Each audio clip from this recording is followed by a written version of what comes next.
It's 5 after, and I saw recording start. So we're looking forward to your second lecture, Monika, and take it away. Thanks a lot. So yeah, welcome to part 2 of the lecture about gauge fields. And yeah, so let me briefly recap what's the goal here and what we want to do. So we have our nice cold atom systems prepared in optical lattices, for now described by this non-interacting Hamiltonian type binding model. And as I mentioned, what we want to do is make these hopping matrix elements complex in order to engineer an artificial magnetic field. So we have these pile spaces that appear in the couplings hopping matrix elements. And then when we sum them up around a closed loop or a unit cell, then we can associate that as an Aharonov-Bohm phase, which we can then interpret as a magnetic field or magnetic flux piercing the unit cell of our lattice. And the technique that we are using is laser-assisted tunneling, which I explained in more detail last time. So as a quick reminder, we have our lattice Hamiltonian, where we take parameters that we vary periodically in time. So we have this capital T, which denotes the driving period. And then if we look stroboscopically at the evolution of our system, we can describe it with this effective time-independent Fouquet Hamiltonian, which in the high frequency limit, we can nicely calculate by making the series expansion that you've seen. So either there are various different techniques of computing this Fouquet Hamiltonian. So we can either use these commutator relations or the Magnus expansion or whatever preferred technique you like. And then the game or the goal is to find a suitable driving protocol in order to engineer the Hamiltonian that you're interested in. All right. So actually, for most of the things, this picture that I calculated in more detail or showed the calculations in more detail is enough to understand the basic properties of the models that we engineered. So we have this double well Hamiltonian. We have two sides. There's an energy offset between neighboring sides, which is large, in order to suppress tunneling in the first place. And then we are going to restore tunneling by adding this periodic modulation. So adding an additional potential energy term whose depth is varied periodically in time. And if this frequency matches the energy difference between the neighboring sites, we can restore resonant hopping between neighboring sites. And in general, the resonance condition can be more complicated. So we can have integer multiples of h bar omega matching this energy offset between neighboring sites, which is also called a multi-photon process because we need 1 photon, 2 photon, or 3 photon processes in order to bridge the gap between the two levels. And then if you go through this calculation that we have been seeing, then you find a new effective Fouquet Hamiltonian that has a tunnel coupling. And if it's resonant, there will be no additional energy offset between neighboring sites, which is proportional to the bare hopping J, and then is scaled according to the Bessel functions. And the argument of the Bessel function is this renormalized modulation amplitude, which, as we have seen, also depends on this relative phase of the drive that you apply between neighboring sites. So it's always the relative modulation amplitude that counts. And then we have this phase appearing in this complex hopping, which is exactly the one that we want to engineer. And it goes as e to the I nu phi. So if there's a multi-photon process, there are additional factors in front, which allow you to engineer different types of processes in your effective Fouquet model. And something that is useful for something that I'm planning to mention tomorrow is that if you change the sign of the energy offset, you get an additional pi phase shift. So you get an additional minus sign in front, which can be useful for some of the Hamiltonians that we want to engineer. Okay, so for the 2D lattice, that's the scheme that I've been introducing. So we have a linear potential that inhibits tunneling along X and a normal lattice perpendicular to that, such that if we add a periodic modulation, which is engineered by adding these two laser beams that are shown in red, which interfere and create this running wave diagonal across the lattice, we can restore resonant hopping, and then this phrase of the running wave is imprinted on the tunnel coupling matrix elements. Okay, so we have these phase terms phi of r, which are determined by the wave vector difference delta k between the two beams and the position in the lattice. So this in fact allows us to engineer a homogeneous artificial magnetic flux. So in the simplest configuration, you can think about a 2D lattice, which has these hopping matrix elements J along X and Y in a homogeneous case, and then a flux piercing the unit cell. So you could arrange, for a specific example here of a flux pi over 2, arrange the piles phases on the green bonds as follows. So you have pi over 2, and then it increases linearly with the distance or the lattice index along Y. So this will give you a homogeneous flux per unit cell. Now, depending on this laser beam geometry that you have chosen in the lab, actually this gauge that has been realized may look different. So in our example, actually the phase is increasing linearly along X and Y. But it turns out that this configuration of the phases is just much more convenient in order to calculate the spectrum. So this is also known as the Landau gauge. So when I write down the Hamiltonian in the Landau gauge, it looks like this. We have a complex hopping matrix element along X. So as a reminder, M is the lattice index along X, N is the lattice index along Y, and real hopping along the perpendicular direction. Now, there was actually one question that I wanted to ask at the end of last lecture. So let me just see if you paid attention. So now I already repeated everything. So let's see if you know what I have in mind. So that's exactly the same scheme that I've shown before. But instead of the linear potential that we apply for suppressing the tunneling along X in the first place, we choose a different one. I mean, we can use any potential energy difference between neighboring sites in order to inhibit tunneling in the first place, right? So now I've replaced the linear potential by the staggered one, where you see that on every other side, there's a potential energy difference, delta, which is large compared to Jx.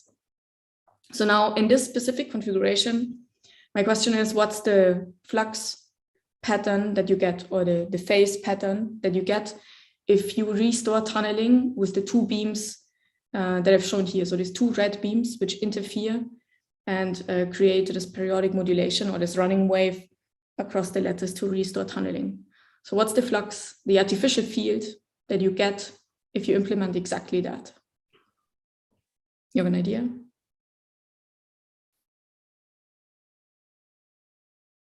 Right, exactly. So it's this sign flip that I also mentioned at the end of last lecture, which allows us to do more complicated Hamiltonians like quantum spin Hall physics. Here you will see that the sign of the phase flips. And in addition, you actually also get to this additional pi phase shift. So sorry for the different notation. K is just the amplitude of the effective tunneling. So then in the end, the flux pattern that you get looks a bit like that. It's a staggered field, which on average doesn't give you any effective magnetic field, but it has the stripe pattern. Okay. So, why that's the case, Monika? Sorry? Yeah. Can you reiterate why that's the answer? Yeah, sure, no problem. So let's go back to our double well. So this is the Floquet Hamiltonian that we have been calculating. So we have this energy offset, we restore modulation, and now we look at one photon processes. So nu is equal to 1, which means here we have the first order Bessel function of the first kind, and here we have e to the I phi. Now, if I change the sign of delta or the sign of nu, I get an additional minus sign here. And because of the properties of the Bessel function, there's an additional -1 in front. So j minus 1 is equal to -1 times j1. Oh, I see. So you're saying because of this double well, this not tilted, but dimerized like thing where there's a delta and minus delta. In one case, you're off resonance plus you're absorbing a photon, the other one you're emitting one. Exactly. Oh, I see. Okay, that makes it clear. And I guess one thing I didn't understand is why do you need this delta in the first place? Suppose you just had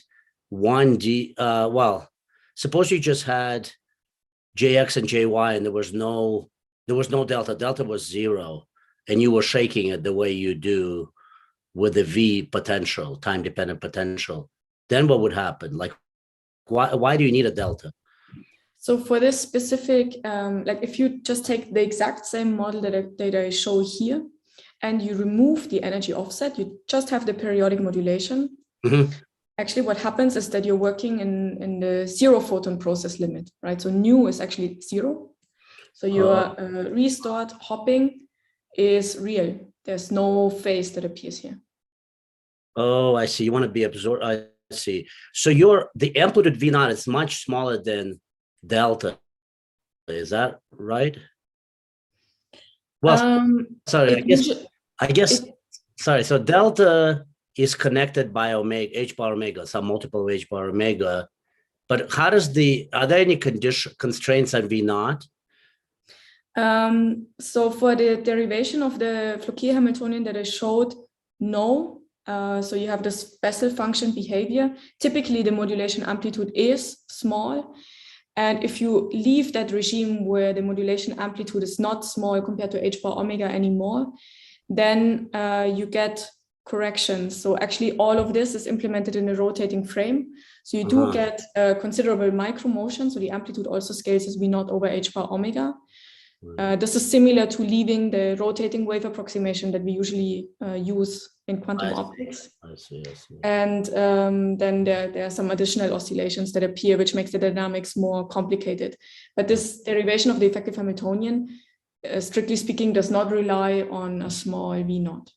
Okay. Yeah, I just thinking classically, like semi-classically, I have this offset, but if the amplitude V naught on the site A is large and larger than this delta, it seems like, I can make I can take the left well, the A well, and make it above the B well for fixed delta instantaneously.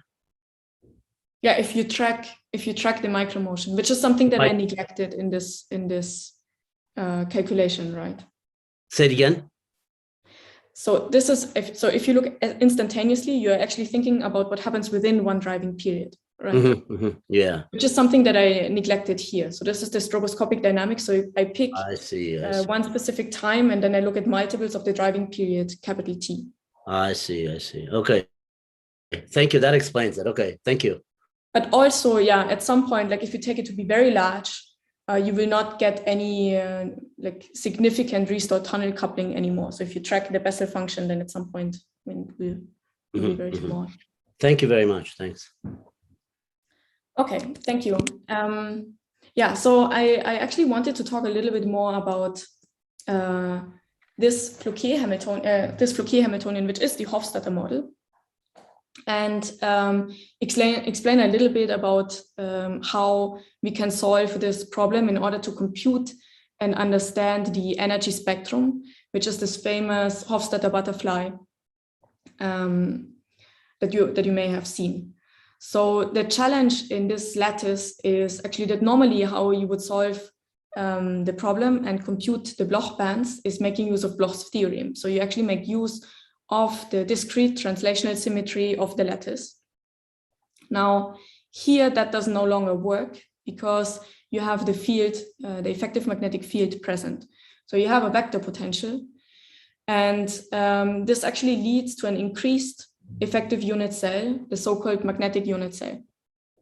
And this is maybe something that you don't often see in your normal lecture. So I want to walk you through the ideas on how to compute the energy spectrum for the Hofstadter model. Okay, so let me switch to my iPad again. And then for the second half of today's lecture, I want to explain a few experiments in a bit more detail that allow us to measure the topological properties and geometric properties of the energy bands. Okay, just a second.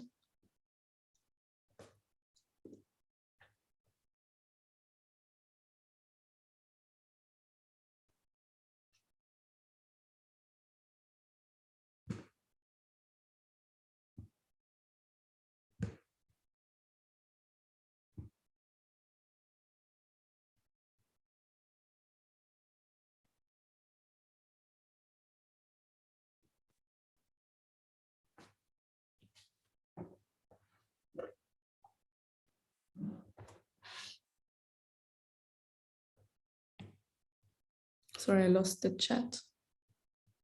Okay, okay.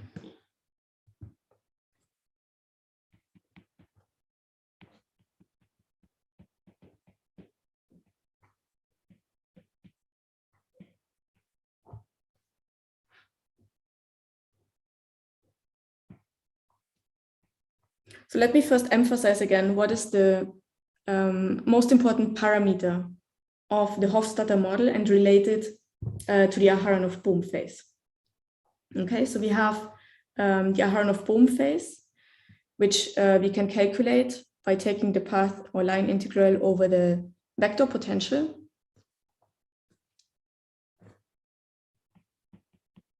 So phi AB for an electron would be equal to minus E over H bar. And then we take the closed loop integral over A, the vector potential, dr. So this gives us minus 2 pi phi B divided by phi naught,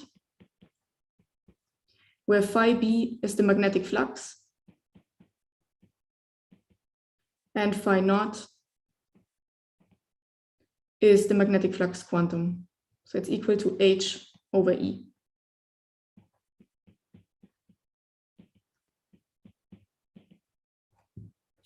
And in the lattice, we have the Peierls phases. So if you compute the phase or the Aharonov-Bohm phase for one plaquette, we get phi is equal to, now in this notation, phi mnx. So it's this bond here. And I sum this one in addition, and then I subtract these two, because we have to take into account the tunneling direction.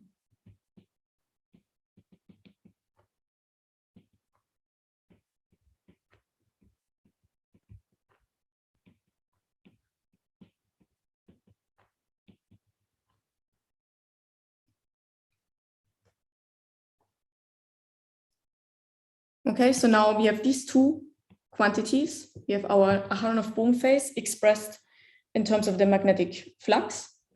And we have this simple phase phi that we engineer using this laser-assisted tunneling technique.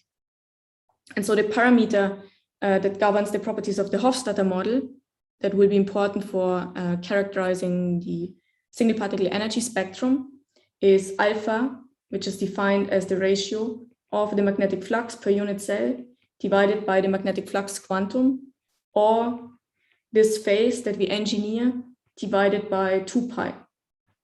So for this example of where we engineer a phase that is equal to pi over 2, this would correspond to alpha equals 1 over 4. And then that's the only parameter that we need in order to understand the single particle energy spectrum of our Hofstadter model.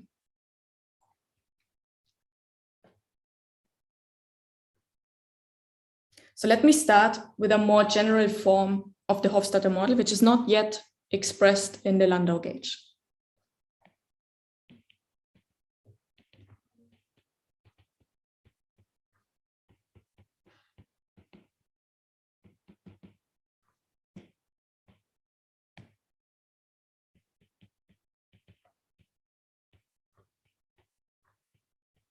So the difference with what I've shown you before is just that now I include phases on all the bonds, which may be, if I want, exactly the ones that I realize in the experiment.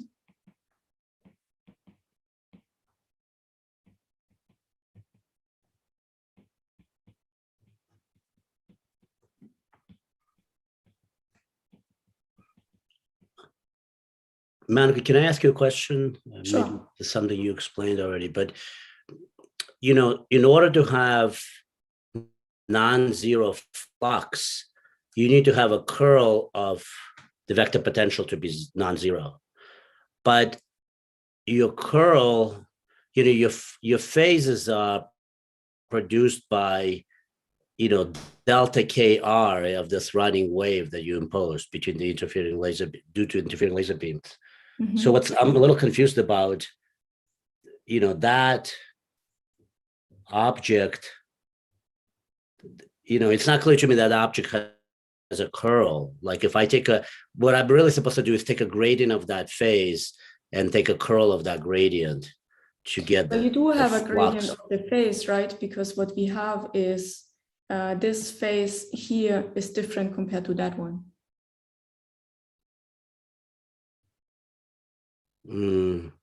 So let's just say in the example that we have discussed last time, you actually have a lattice where the phases are arranged like this. So we have pi over 2, and then it increases linearly. I see. I see. So linear increase of the phase is enough to give you Right.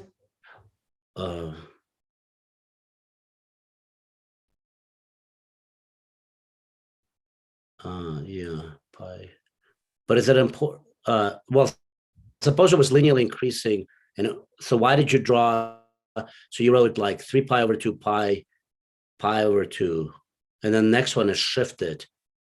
Oh, it's because it's along the diagonal or something? Oh, that's just a specific example. It doesn't have to be, right? I could draw anything. I could also say, well, there's nothing happening along X. Right, I could also say it's something like this. Right. Okay. Okay. I need to think about that. It just happens to be that for this diagonal running wave, you would also get a linear increase along X. In all directions. I see. Oh, okay. I see. Okay. Thank you. But you have essentially a vector potential that has a dependence along Y, right? Well, in this case, along X and Y. And then an effective field that you can compute which points along Z, like out of plane. Right. Well, it's because I guess your vector potential, like in the case you just drew, vector potential is in the X direction, but it's increasing in the Y direction. That's why you have a curl. You're right. Right. You have phases along the X bond, but they're increasing in the Y direction. Yes, indeed. Okay, I see. Okay, thank you. Yes, that's essential. Yes, of course. Yeah. Okay, so let's look at this Hamiltonian. Now we have this complex hopping matrix elements and ask how we can actually solve that problem. Okay, so usually when we think about Bloch's theorem, okay, we can make the ansatz for our Bloch waves. But we make use of the fact that if we write down our translation operators, which for the square lattice, simply translation by one lattice constant along X and one lattice constant along Y, I can express them in this form. So I have Tx, which is sum over Mn A dagger, and then by hopping by one side, and Ty, which is the same, just hopping along Y.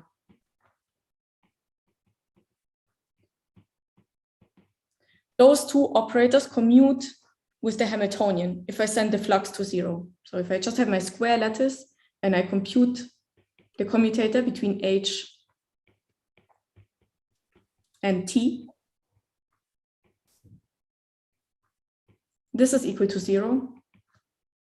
And also the two translations commute. But now in the presence of the vector potential, this is no longer true. So if I compute this commutator, it will not be 0.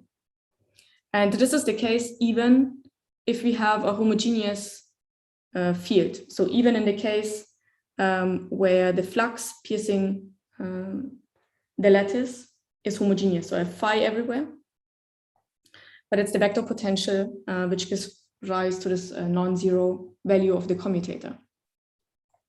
Okay, so we have to find new translation operators, which are so-called magnetic translation operators. And I construct them out of a usual translation and an additional phase, or if you want, a translation and an additional gauge transformation.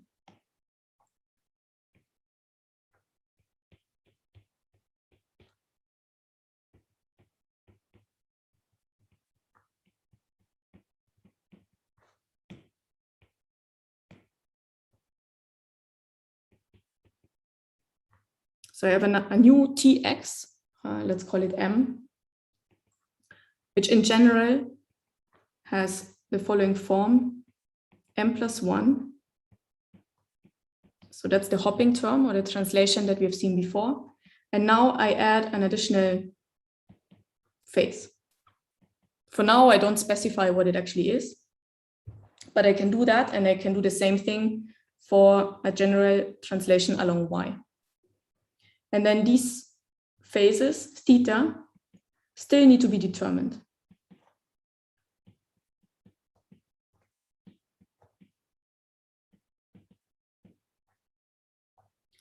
And what I want to do is actually find these phases, theta, by imposing the condition that these two translations commute with the Hamiltonian.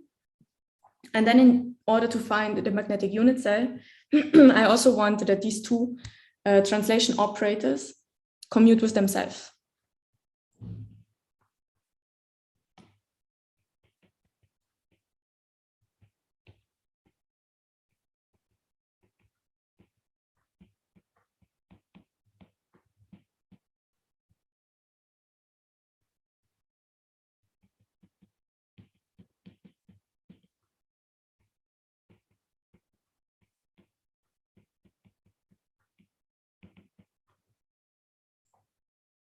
Okay, so you can actually do that for any general vector potential that you want, that you may have engineered. Just maybe that the equations that you get are very complex. So the simplest example that we can have a look at is this example of a homogeneous magnetic field as we have it in the Hofstadter model.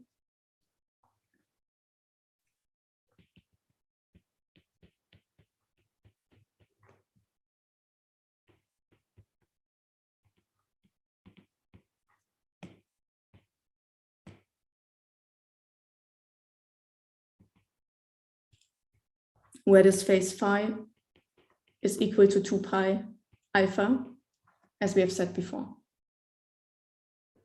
Okay, so now we can first impose this condition and in general calculate the commutator between Tx and Ty.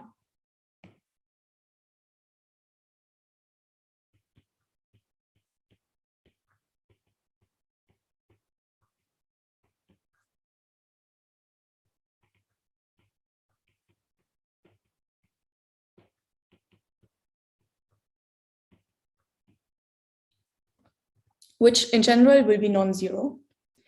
But you can show that for a homogeneous field, we have this flux alpha per unit cell. I find the following relation. And this is independent of the specific gauge choice you make for the vector potential or the Peierls spaces, how they are arranged on the different bonds. But what you will find is that you have e to the minus I phi, Tx m Ty m is equal to ym Tx m for homogeneous field. Just by imposing that these operators commute with your Hamiltonian.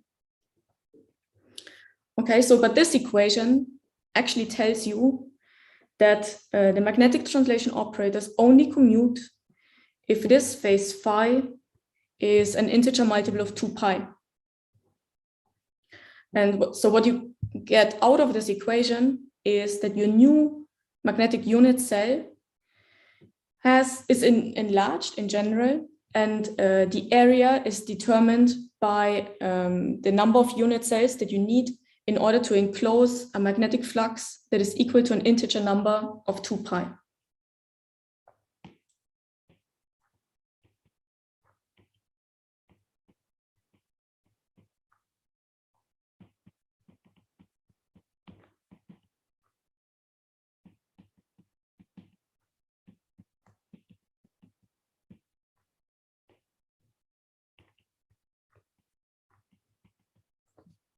Okay, so let's stop here for a second. So actually here I wrote that phi is an integer multiple of 2 pi. So if we look at phi, which is defined only for one plaquette, this would be a trivial result. Okay, so because if phi is equal to an integer multiple of 2 pi, it means if I look at this lattice, Essentially, it's a gauge equivalent to a square lattice without any flux. Okay, because if it's an integer multiple of 2 pi, then it's equivalent to 0, and I just have my bare square lattice that I know. So in general, phi will not be equal to an integer multiple of 2 pi. So we have to construct a supercell.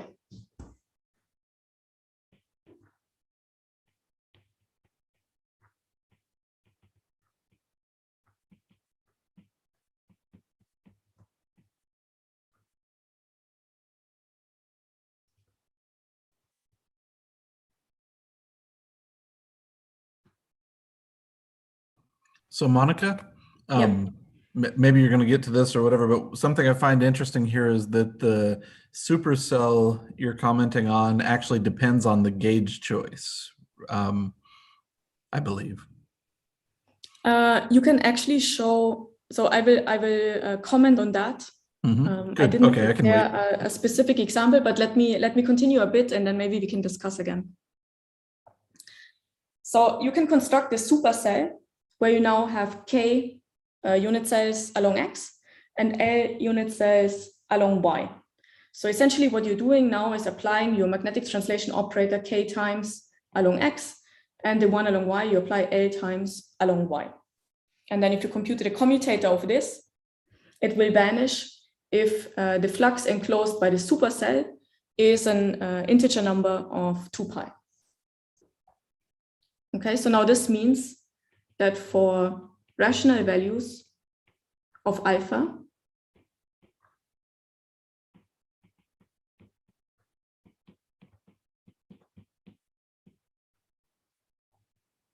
the commutator for translation around the edges of the supercell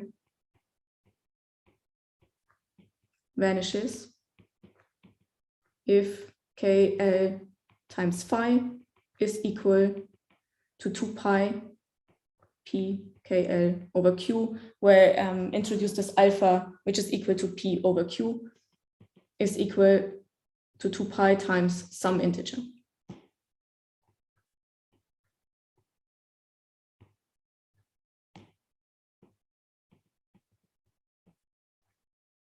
And of course, there are different ways to draw this new supercell, but the magnetic unit cell is the smallest supercell that you can choose for which this condition is true.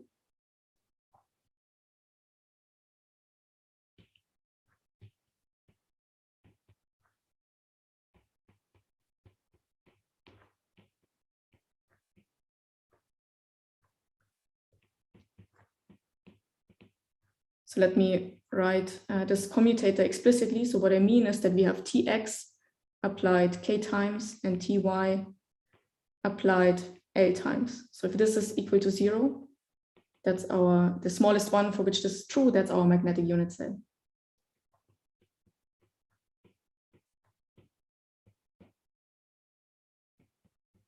Okay, so this is true for k times L equals to Q. So for our example that we had now a couple of times, for alpha equals 1 over 4, for example, Q is equal to 4. So the unit cell is 4 times larger than the normal unit cell of my square lattice. So it contains 4 unit cells.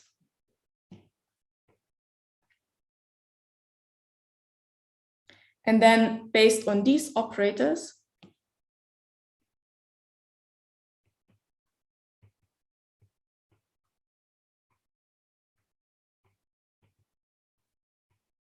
I can write down a generalized Bloch theorem if you want. So I can find my Bloch waves as usual. So I have my psi q, where q is the quasi-momentum. Mn is my lattice index. This is e to the I qx. And now we have an additional factor k, because it's k times larger, times psi. And now what I've written down here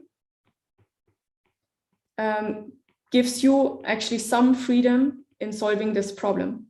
So sorry, this is an L. Because the only thing that I said is that we need a unit cell that contains an integer multiple of 2 pi for the flux. But it doesn't really matter how you do it. So for this specific example of alpha equals 1/4, I can draw different unit cells. Okay, the only thing that I need is that it is 4 times larger than the one that I have originally without the gauge field. But I could arrange it a different way. So I can make it as a long stripe along Y, I can make it as a long stripe along X, or I can make it symmetric as the one that is shown in the center. So all of these work. And for all of these, I can write down an operator that defines the magnetic unit cell, and I can find the proper eigenfunctions.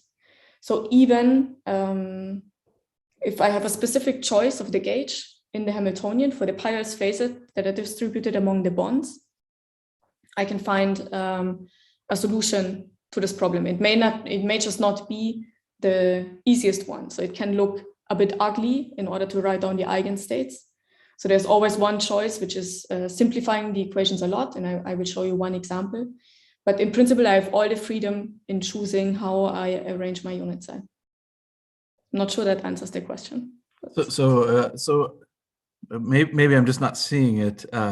But is it really true that for any gauge, so if I had symmetric gauge, for example, that I could find a 4-site unit cell in this case? Yeah. Okay. It just looks a bit more complicated. So maybe to give you an intuition, You mean that when you say it looks more complicated, you mean the shape is more complicated than one of the 3 you drew, or what do you mean? So let me give you the simple example, and then maybe based on that, explain what changes if you make a different choice. So let me start first with the simple example. And Vaibhav also had a question in the chat that's closely related to my intuition for this. Yes, I think that's closely related, and I will get back to that. So let me first finish the definition of the magnetic Brillouin zone, which now is, of course, smaller accordingly as compared to the original Brillouin zone. So it goes from minus pi over k times a to plus pi over k times a, and then perpendicular, it's LA.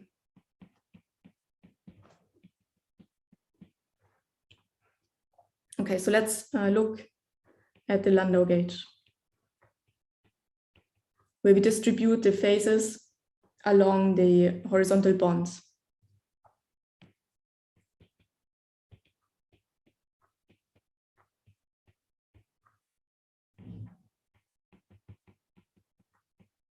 Okay, so if this linearly increasing phase along Y, and my hopping terms and real hopping along X.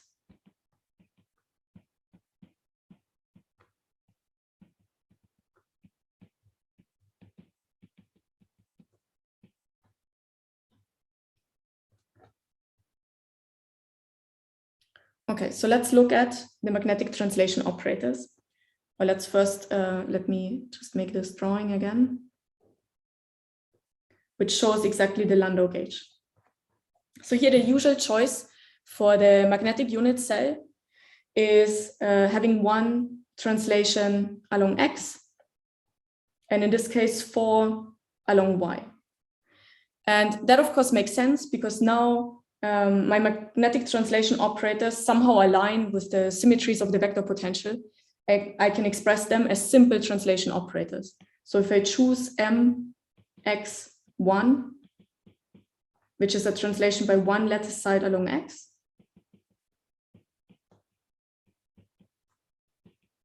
and I choose here q lattice sides along Y,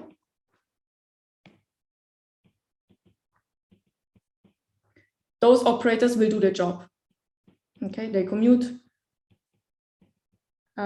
with themselves. They commute mx and my commute with each other, and they commute with the Hamiltonian. And in this case, then I don't really have to do any modification. I basically use Bloch's theorem as I know it, but now the unit cell contains 4 or q non-equivalent sides. So in the end, I will end up with a Q by Q matrix to solve. And yeah, so it's exactly actually what Leo wrote in the reply already.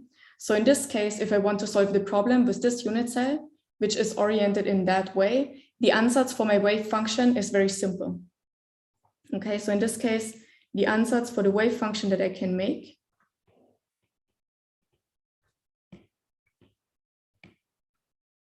psi q is equal to my phase vectors e to the I qx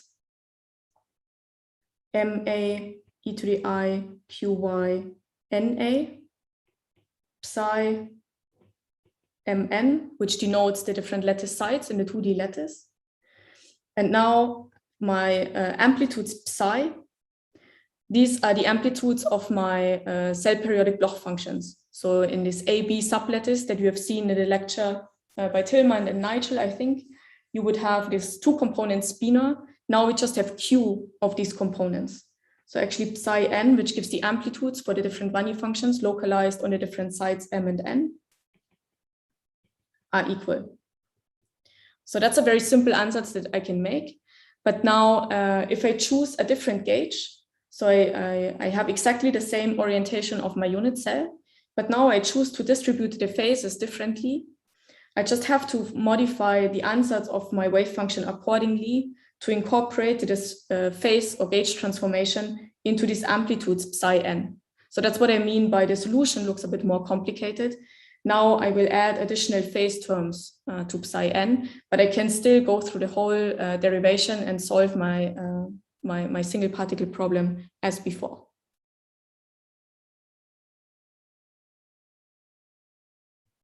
Does that make sense? I'm not sure. Maybe. I mean, so it's actually not so obvious to me why this works in other gauges. So it seems to me that this is basically disguising a gauge transformation into the ansatz wave functions.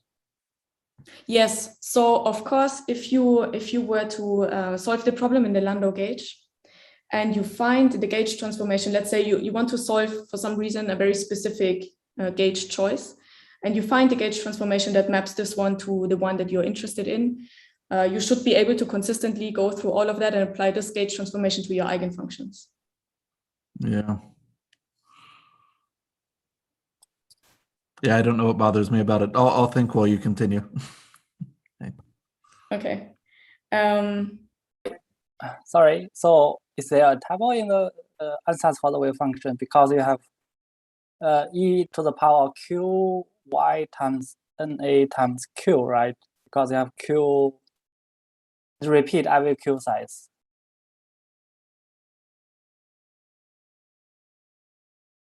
Sorry, where? So you have the q size along the y directions, which forms a supercell. So oh, sorry, maybe that was a bit misleading. So I now have the lattice, and I've chosen a unit cell that is aligned along y. So I have basically q sites in the unit cell, which is arranged along y. And so this is the example for 1, 2, 3, 4. So I have a psi 1, psi 2, psi 3, psi 4, which then of course repeats, right? So this is the Q here. So in this example, it would be 4, but here in this, the way I wrote down this ansatz wave function, it contains all the sites. Okay, I see. So this psi Q just okay. So in the end, yeah. I see. Okay, thanks. So yeah, that's what I was trying to say. So there's another question in the chat. So what I'm trying to say is that even for this specific gauge, so you could also choose your unit cell to lie like this.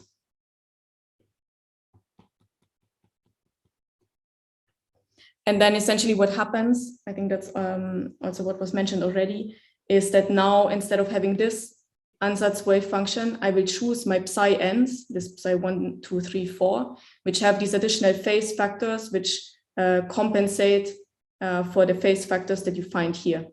So essentially you see that translating here by 4 unit cells is completely fine. You don't run into any problems regarding the gauge. But then if you would apply a translation along this direction, you need to compensate for the phase that appears on the bond.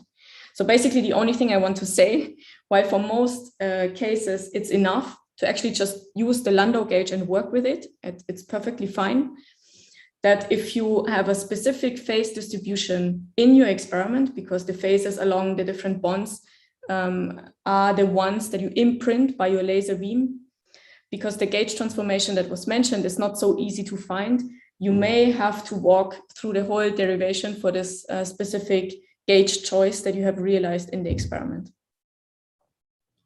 Okay, so I think I'm starting to understand this. Let me see if I'm going to say some things, and I want you to tell me if they're correct to see if I understand it. So can we back up to the Hamiltonian? So you wrote the Hamiltonian in the Landau gauge. So now, and here the argument for why you can choose the magnetic Brillouin zone in the way that you do is pretty simple, that you can just say, well, clearly this Hamiltonian has a translation symmetry in a bigger lattice, and now I can apply the Bloch theorem as usual in that gauge. Right. Now, my concern was if I naively look at this in the symmetric gauge, I think you may not have that same translation symmetry anymore by any obvious choices of any unit vectors, right? That symmetric gauge wave function, that symmetric gauge Hamiltonian, it's not clear I can choose a four-site Hamiltonian for that Hamiltonian directly, right? A four-site, Exactly, it's definitely less obvious than the one that I've drawn, right? Right, exactly. Well, I mean, it's not even clear to me that it exists, that any four-site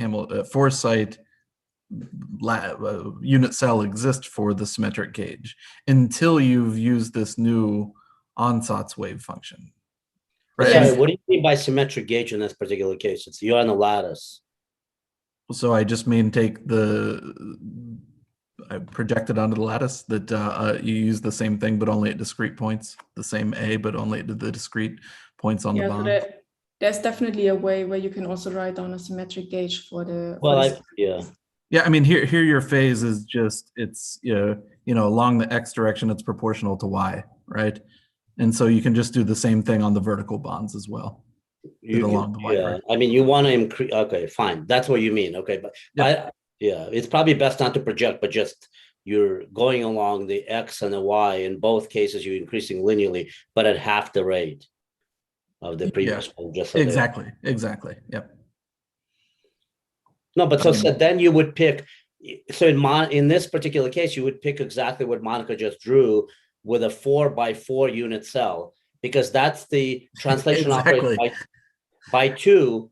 You would need translation by 2 in both directions. That's exactly my point. So looking at it naively, it seems like you'd need a larger unit cell. And Monika is saying, no, you don't need it. Which hides it. Yes, it hides it. So the thing is, if you were just to look at a specific vector potential or a specific gauge choice, you may not obviously see the symmetry, the underlying symmetry. You may end up with some larger unit cell, which then is like it folds your Brillouin zone, but it's actually not the true translational symmetry of the model. And maybe maybe it makes it a bit more clear. So let's say I were to choose this one, right? So let's say I were to choose this one, but I keep the same Landau gauge. Now, in this case, if you go through the derivation in order to find the new translation symmetry operators, then instead of having the simple ones, which don't involve any phase term, you have, a translation along x by 4 lattice side. This one is fine. So you have A dagger M plus 4 N A M N, because there's nothing happening along that direction, right? The phases are all the same. And along Y, now you have to worry about the phase. So here I told you it has to be 4 times 1. So here now you have a translation by one side. So in order for this operator to commute with the Hamiltonian, what you need to do is add or compensate for this phase. Okay. then these two commute with the Hamiltonian. And now you can try to find an ansatz wave function to solve for the eigenstates of this problem. Now, if you look at this generalized form of the Bloch's theorem that I wrote down up here, well, there's not much that you learn about the structure of the wave function within one unit cell, but you can apply it for one, well, how to say that actually. So maybe I just give you the answer, and then you see if that makes sense. So let me just. So I think everything makes sense here. You know, I guess the point is that if you just want to say, here's the symmetry of the Hamiltonian, the periodic symmetry of the Hamiltonian, ignoring the ability to do any gauge transformations, then you do need a bigger unit cell for other gauges. But there's a hidden structure, like you're saying, that if you use a more general ansatz or do a gauge transformation, then you can reduce the unit cell. That I'm really happy with, and yeah. So I think that's clear. Thank you. Okay. And well, basically the reason that why I was going through that is because usually that's not shown, right? So if you're faced with a general Hamiltonian that has these phase terms in the complex hopping matrix elements, and you only know how to solve the problem in the Landau gauge where the choice of the unit cell is very obvious, then you're stuck, because actually finding a gauge transformation from this one to any general one is not necessarily very, very easy. And I will also motivate in a second why specifically we went through the struggle and actually trying to understand the description of the problem for this 4-side unit cell, because we needed to do that for finding a good experimental protocol in order to prepare the atoms in the lowest band of this Hofstadter model. But I will come back to that when we discuss the measurements. Actually, if I manage, because now I spend much more time on this. Yeah, so basically, there's no specific reason for the orientation of the magnetic unit cell. The only thing that governs the symmetry is that it's q times larger, or 4 times larger in this case of 1/4, than the original one, which then also tells you something about the energy spectrum, because if you have now q non-equivalent sites in your unit cell, you know that you have magnetic subbands, so you know you have q magnetic subbands in your single particle spectrum. And this is what gives you in the end the Hofstadter model. So let me maybe show this now. So let me just continue with this ansatz for the wave function, which is the simplest one for the Landau gauge that we can choose, where now we have the unit cell that is oriented like this.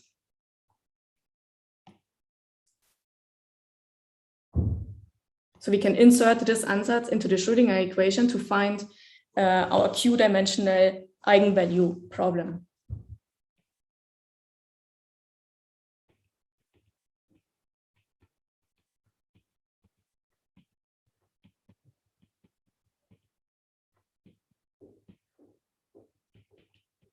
So we find equations for these amplitudes psi n.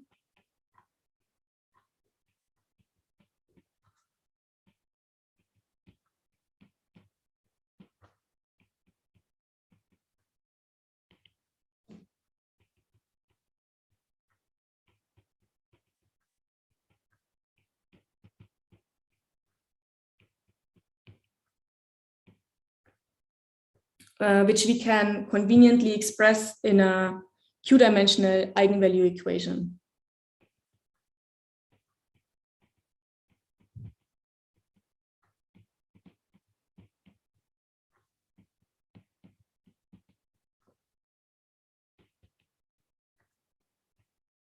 Where we have these amplitudes psi 0 to psi n. Let's choose 1 to psi n.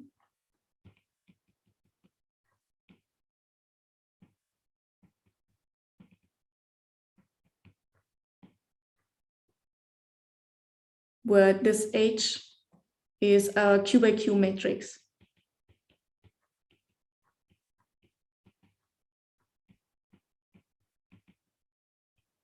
which has the following form. So h of q is minus j, and then it has diagonal terms and off-diagonal ones. So this h1 up to hq. And then we have these coupling terms e to the iqa on the off-diagonals. Here an e to the minus iqa term, and then the same here. So we have e to the minus iqa here on the off-diagonal, and e to the iqya here. And then these diagonal entries,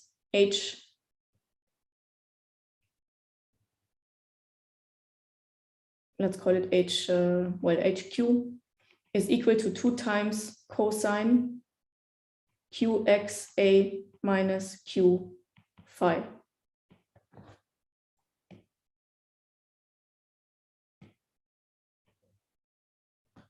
Okay, so this more complex problem in the Landau gauge just reduces to this q by q eigenvalue problem, which then allows you to compute the spectrum, so the dispersion of the bands and the topology of the bands.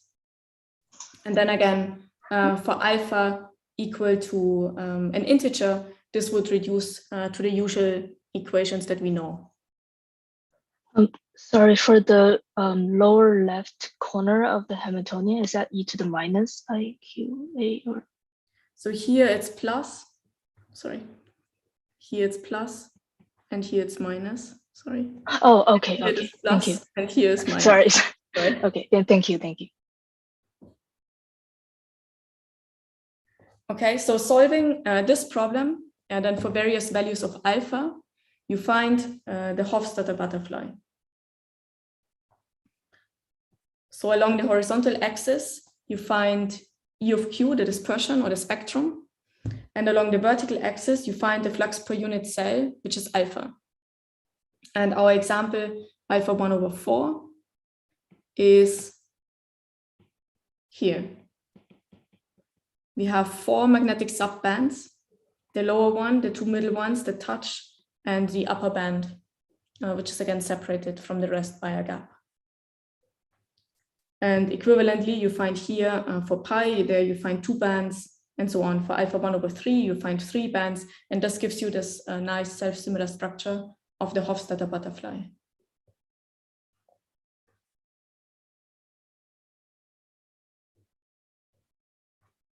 And I can also show you 2 examples of how the spectrum looks like for alpha 1/5 and alpha 1/6. So this is here as a function of qy and qx. Sorry, here I changed it to k, where you see here 5 subbands for the case alpha equals 1/5. And then these are the Chern numbers that characterize the topology of the band. And here on the right, you see an example for alpha 1/6. Yes, so the irrational values of alpha are very interesting for this Hofstadter model, because in this case, there are wave functions which have some fractal structure. So actually there's mathematically, this problem is very interesting. Of course, in experiments, you would always deal with a finite size system, so you cannot really have true irrational values. Okay, so I hope all this discussion was not too confusing about the magnetic unit cell. So this spectrum, as you can see, is symmetric around equal to 0. The modulus particle hole symmetric. And so also these Chern numbers, they are symmetric around e equal to 0. And you see also that the sum of all of these Chern numbers always adds up to 0.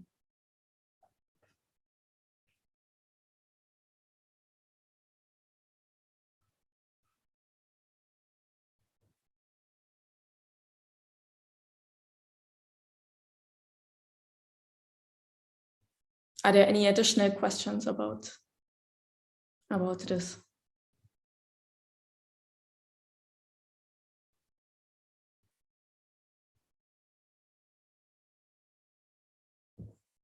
Okay, so if not, let me continue with the slides actually.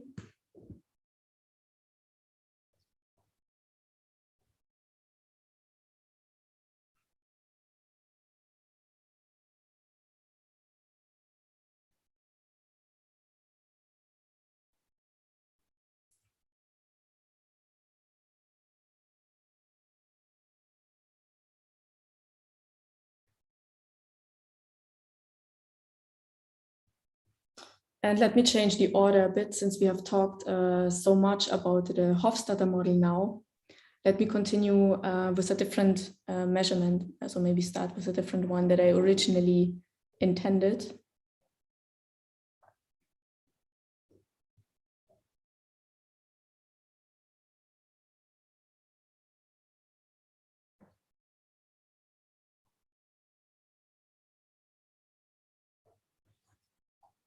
So now what we are interested in is probing the topology or the geometric properties of the bands.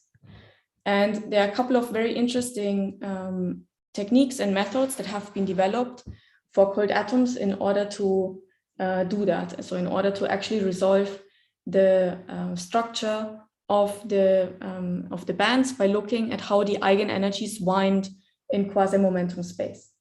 So here's a reminder of the definition of the Chern number, which is given by the integral over the Berry curvature and integrating over the full Brillouin zone, the first Brillouin zone in the lattice. And U denotes the cell periodic Bloch function. And the usual connection or the usual picture that is given in order to have an intuitive understanding of the Chern number is via these geometric objects.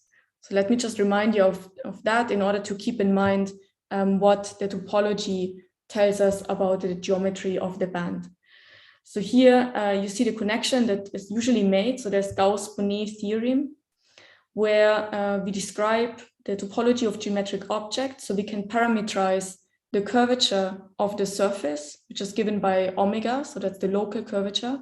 And if we integrate over the closed manifold, over the surface of this object, we can assign an integer number to it, or a genus, which for the torus and the Mach gives you a number that is equal to 1. And for the sphere, it gives you a number that is equal to 0. And what is nice about this, I find, is that you see the direct connection between this local curvature that parameterizes the surface of the object and this global invariant, which you get by integrating over this local curvature. And this gives you a very intuitive way of understanding why, if you now deform the local curvature, if you deform the surface of the object, it doesn't really change the value of the integral. So it, in this picture, it somehow counts the number of singularities or defects, which in this case would be the number of holes. And this allows you to classify, in this case, the geometric objects, but you can also think of the Berry curvature as something like that. So you have a Berry curvature which defines this local geometry of the energy bands in quasi-momentum space. And then if you integrate over all of the quasi-momenta, you get a global topological invariant that characterizes the structure of the band. And now if you start to modify it, if you start to modify your system, you will change the Berry curvature of the band, but not necessarily the Chern number or the topological invariant that characterizes it. In order to really change that number, you need to do something more violent, which in our case means that you have to close a gap in the spectrum. So this gap can induce it in additional singularities, and this leads to a change in the Chern number. So let me just a comment there, not to confuse the nu in the Gauss-Bonnet and the nu in a Chern number. That's two different things, right? It's two different things, yes. One is the genus and the other is... Yes, definitely. Thank you.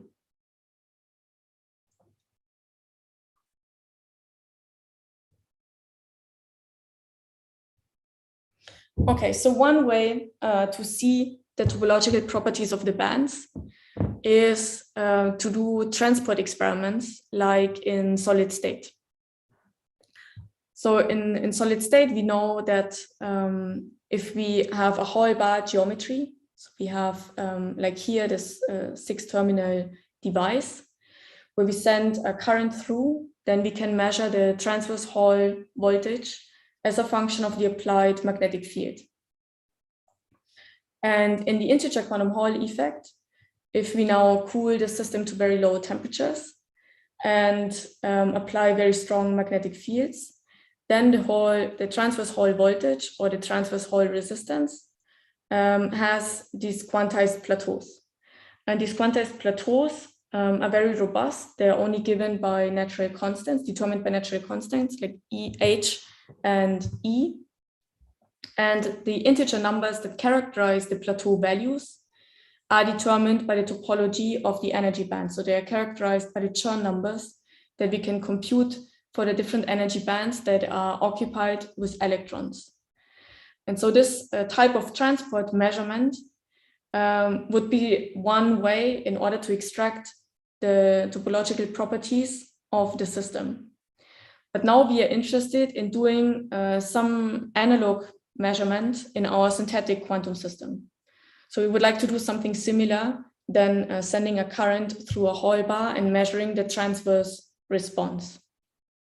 And this is something that Nigel mentioned in one of his lectures, which we can recreate even in our synthetic quantum systems. And the idea is that we generate our artificial band structure using Cloquet engineering. So we use this technique of periodic driving in order to engineer the Hofstadter model or the artificial magnetic field.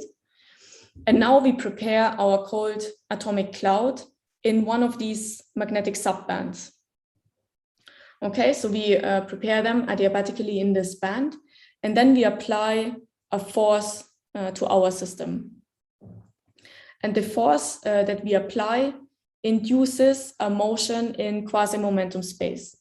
So the force changes the quasi-momentum linearly in time. F is equal to Q dot if we think about a semi-classical description where we have a wave packet that has a mean quasi-momentum Q, and we now just look at the semi-classical equation of motion of this wave packet.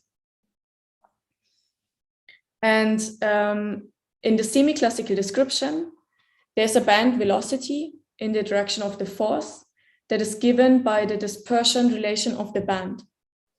So the band velocity is actually given by the derivative of the dispersion. So now I'm sorry, I again changed Q to K. So here K denotes the quasi-momentum.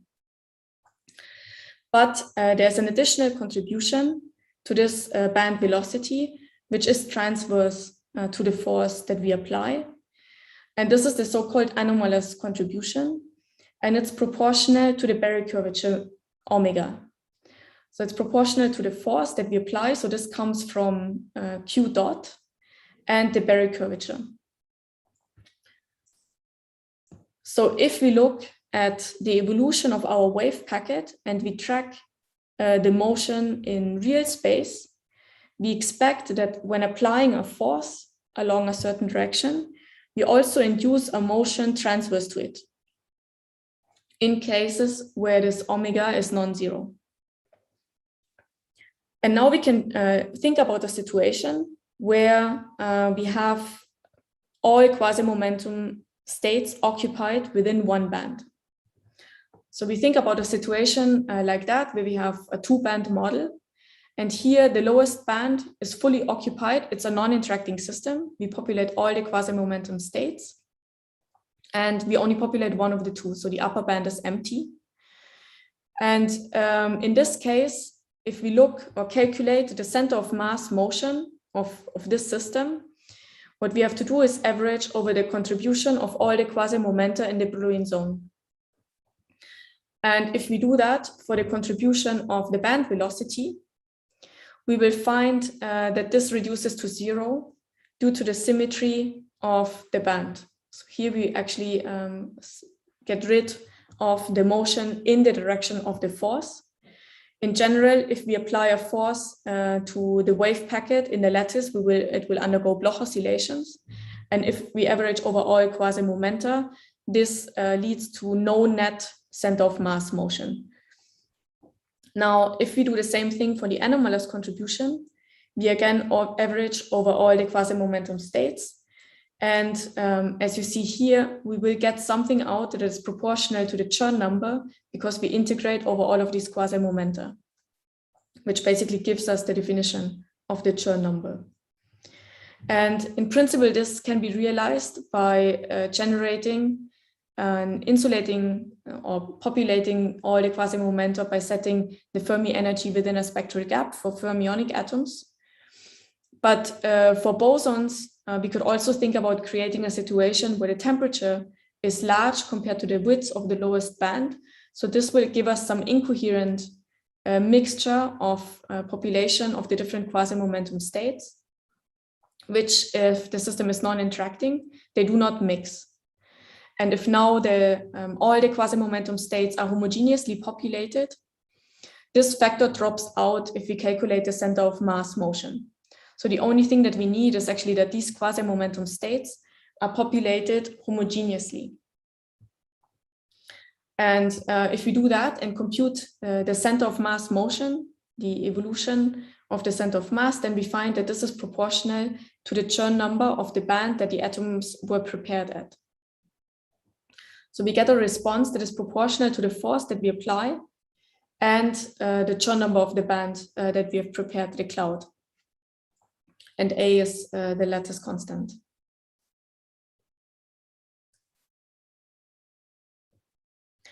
Okay, so now I wanted to motivate actually this whole discussion about the unit cell of the magnetic unit cell in this Hofstadter model that I walked you through.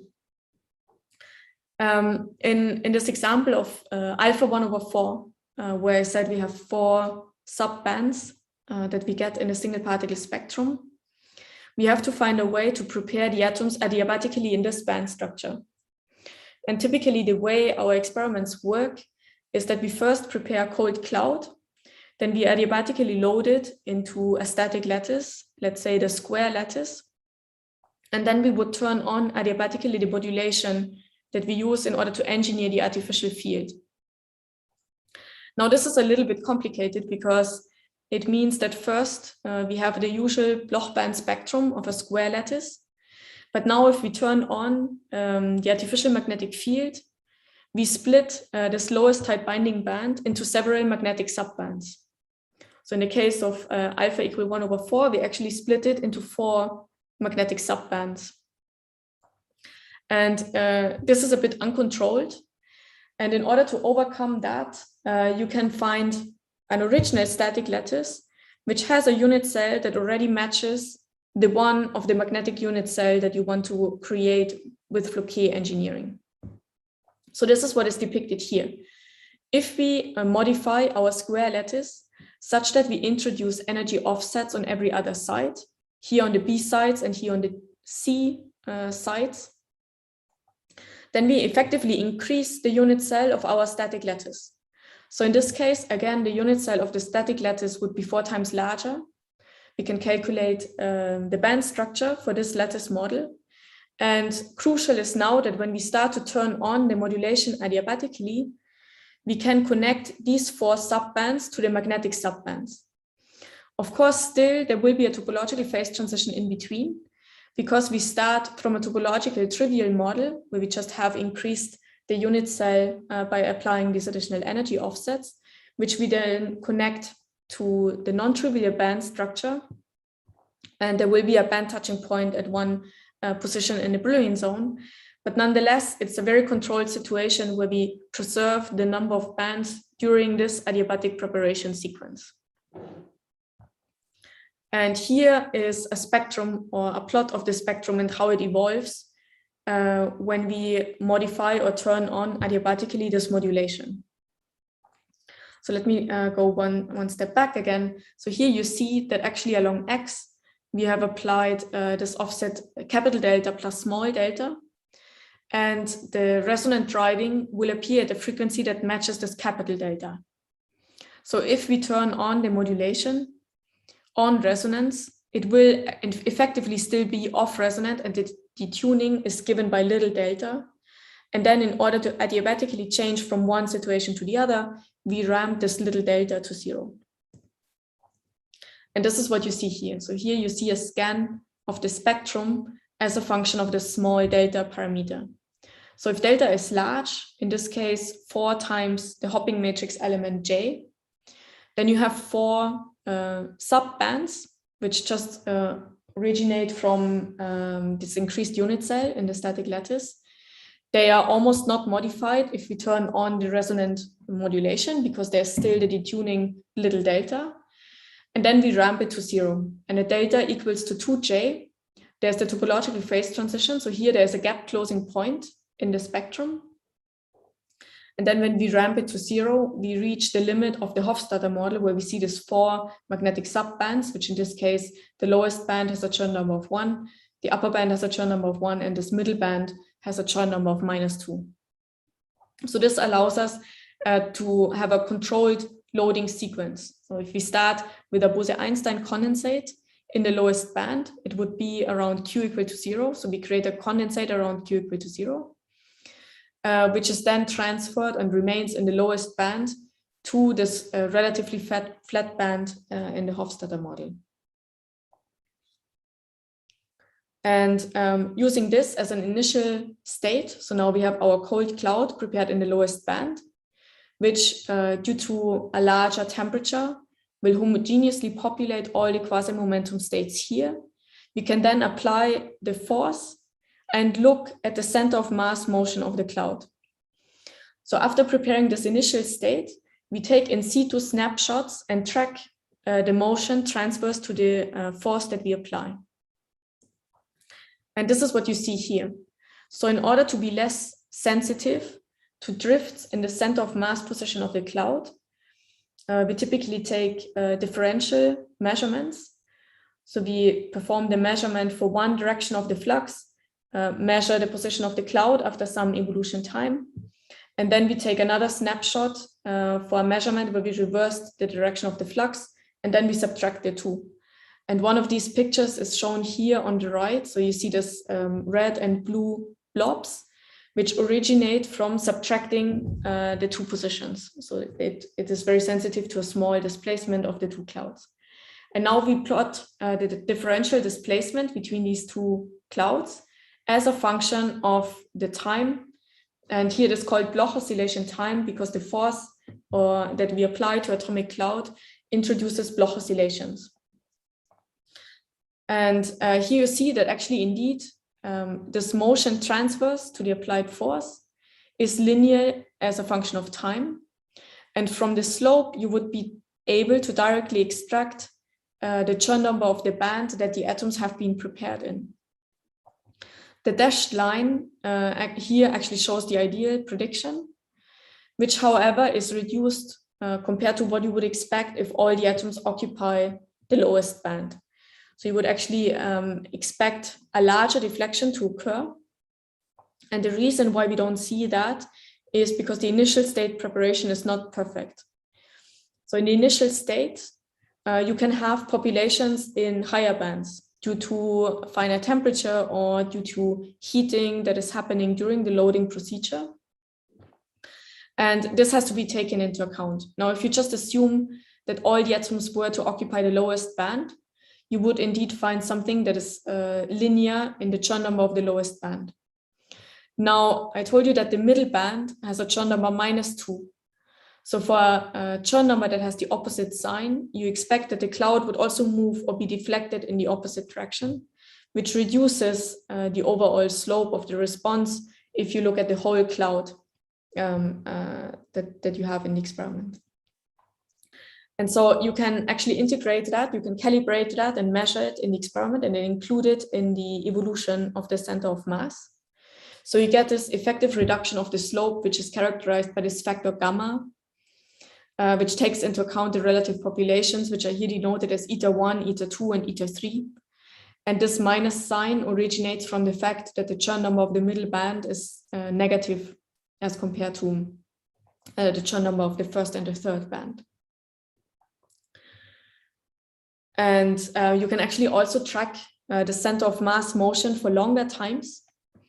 And what you see is that although initially you start off with a linear behavior, it does saturate at some point. And this saturation is due to heating that leads to repopulation between the bands. This original derivation that I showed here relies on the fact that the populations of the different bands remain constant during the measurement. But now what can happen is that during the measurement, you get additional population transfer to higher bands or heating. And this will eventually lead to a reduction of the slope as a function of time. And in the limit where all the bands are equally populated, which essentially corresponds to an infinite temperature state, you would not expect any Hall response of your system anymore, because now you have well, half of the system that would be deflected to the right and half of the system that would be deflected to the left. And this is actually consistent. If we reverse the direction of the force, we see exactly the same behavior, so it does not depend on that. And since we are generating this field artificially, we can also switch it off and perform the same measurement. So in the case where there's no flux, or we actually realize the staggered flux that we have seen in the beginning of today's lecture, there is no response whatsoever. So all of this is consistent, but we do have some repopulation dynamics during the measurement going on, which in fact can be measured. So we can track the different populations of the different bands. So these are these eta values that I've introduced before. And these black dots, they show the relative population of the highest band. These dark blue points show the relative population of the lowest band. And these light blue points show the population of the middle band. And this is the same time scale as for the deflection measurement, where you see that it saturates at some point to a roughly infinite temperature state. So if you look at this dashed line, or sorry, the gray shaded line, you see that the upper band and the lowest band, they have a relative population of roughly 25%. And the middle band, or the middle two bands, have a population of 50%. So after that time, actually all the bands are equally populated, which means that there's no Hall response anymore. And you can, well, incorporate all of these different populations in a filling factor, which is this gamma factor that I introduced before, which you see that it decays from a value that is smaller than 1 to a value that is consistent with 0 if you wait for longer times. And now you can just simply modify your equation of motion and take into account this time-dependent filling factor and compute the expected center of mass motion for these type of population dynamics. And this is what you see in this plot. So the solid line is actually calculated, taking into account these measured populations. And this is consistent with a churn number of 1 for the lowest band in this model. So this is actually the first example that I wanted to show you for a measurement of the topological or geometric properties of this artificially generated Hofstadter bands, which has been performed with bosonic atoms.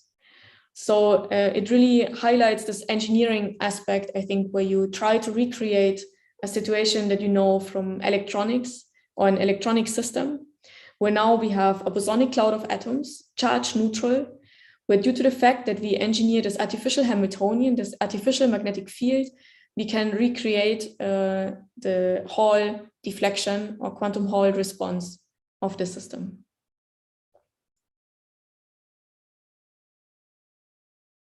Are there any questions about the measurement? Can there be edge modes in the problem, and can you couple to them? Yeah, so in this case, that's a good question. So in this case, we have harmonic trap. So it's a very soft trap where there are no real edge modes in the system. So for that, we would need to engineer a box potential or hard walls or similar, or well, use synthetic dimensions as you have seen in Ian's talk. Thank you.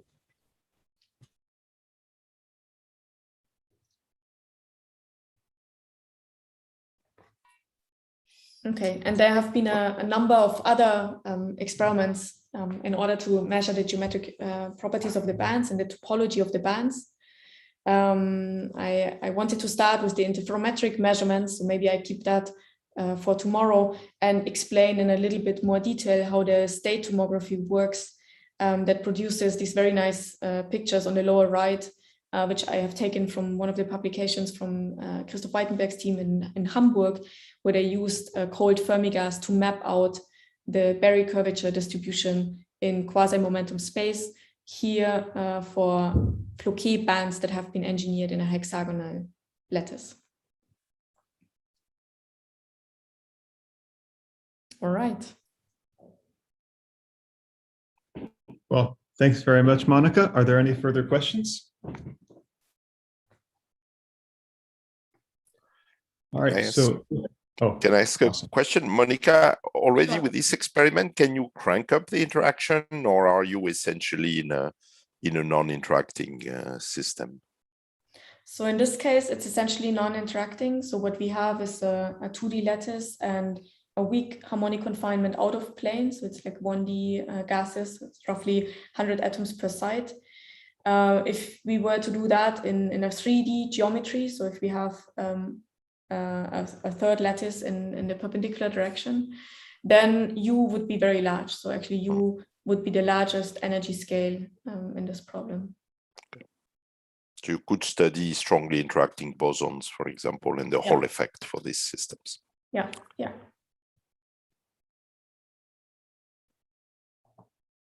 Okay, further questions? I had a question about heating for Monika.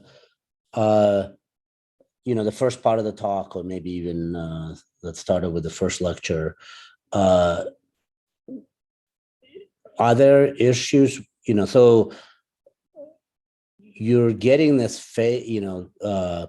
effective phase imprint and therefore flux imprint on your lattice, on your Floquet Hamiltonian, from continuously absorbing photons to make up this delta energy difference.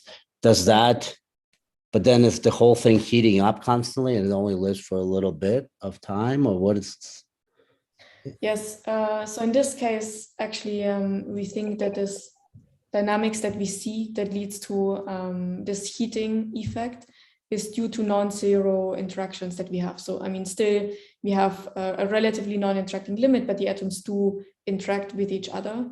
And in particular, we have this essentially continuum of modes in this weakly confined direction out of plane, so perpendicular to the lattice. So there can be many resonances, scattering resonances that can lead to redistribution of the population or heating in this band structure.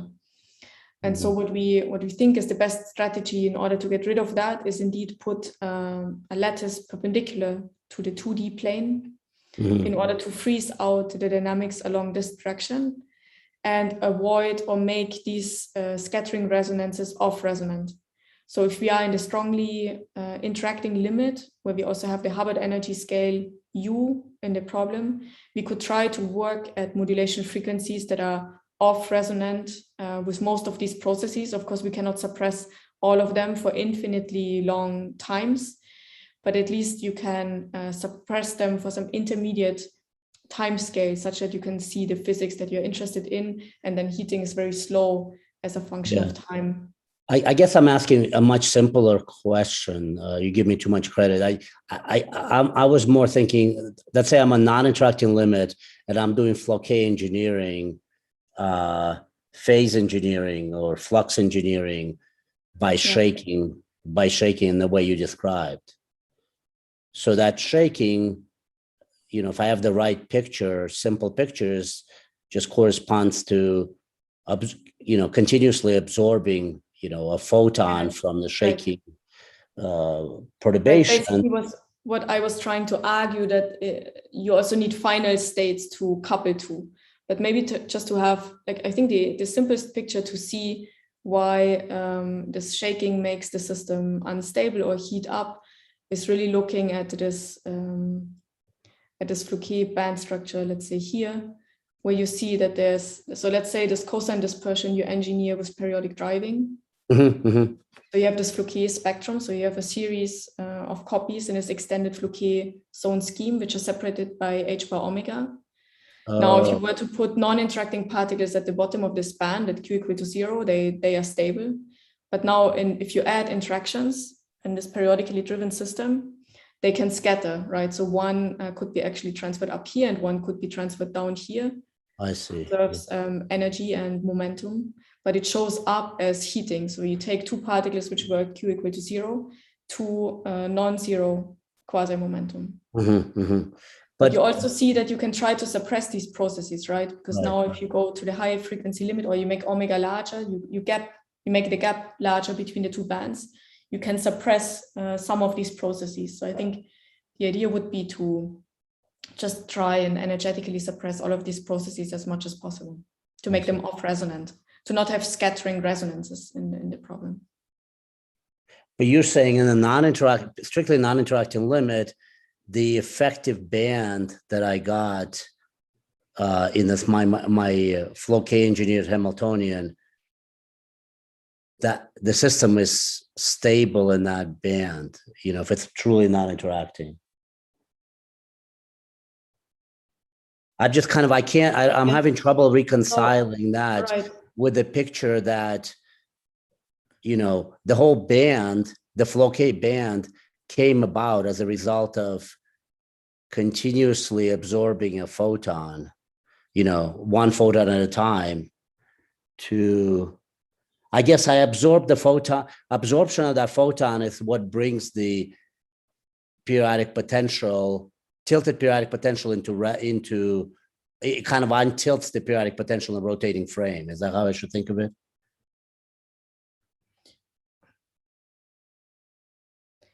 Maybe that's a wrong picture. No, I think it's not the wrong picture. So you know, I think of it like you tilt the potential by delta per lattice site. Right. And then you turn on time-dependent perturbation, which in a rotating frame, you know, puts all the sites back on, you know, of equal energies in the rotating frame. I really think about it as having, like, you know, a two-level system as in a qubit and resonantly coupling it with some.